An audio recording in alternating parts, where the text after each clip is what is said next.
Kia ora, Richard.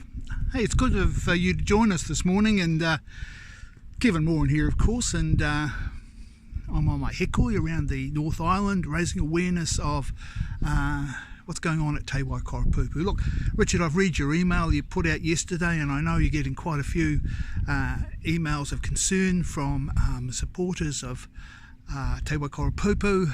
I just thought I'd send this in for you and just so we can have a brief chat.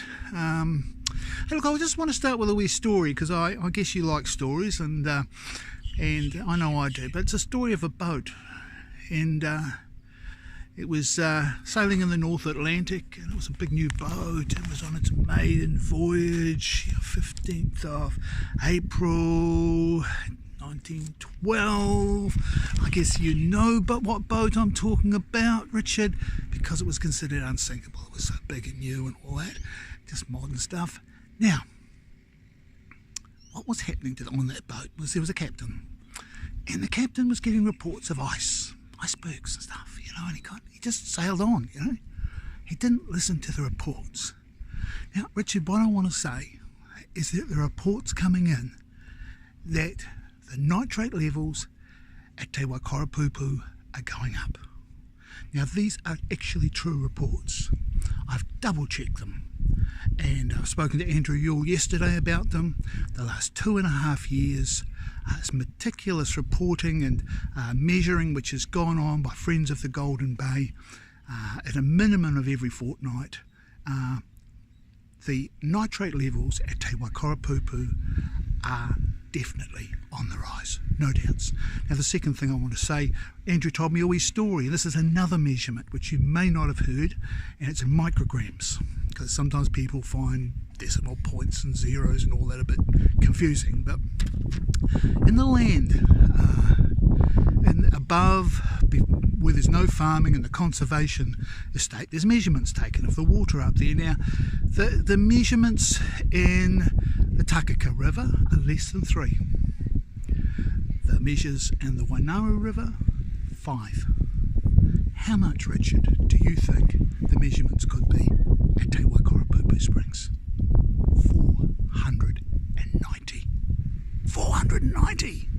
That's 100 times more. So what's going on between that place where there's no farming and Te Waikarepupu, where there's, on that way through, you and I both know, you're probably getting the point of this, that there's a big area in there where there's been an intensification of farming. There's urea fertiliser being used, which is full of nitrate, of course. There's a lot of cows in there, and something's going on.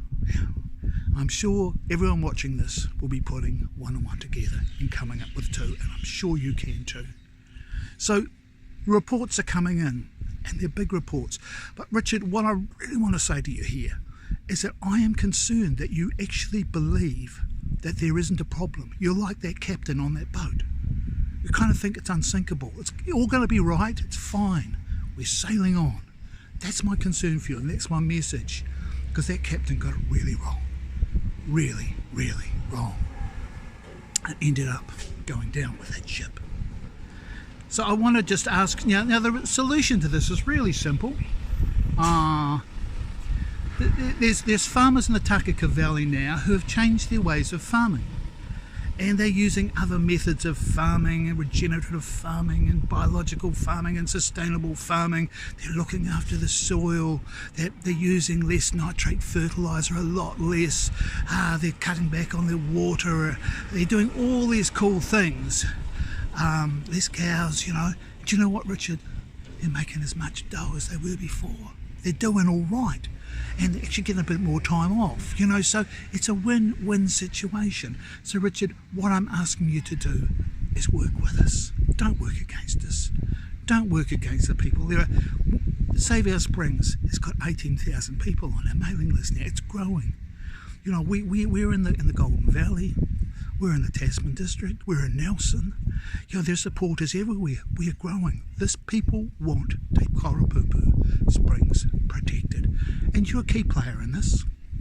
Tasman District Council can help heaps. Why don't you get together? with the farmers, with the environmental community. Why don't we all, Tasman District Council, why don't we get together and sort this? Because it is sortable. Please, don't be like that captain on that boat all those years ago that ignored the warning.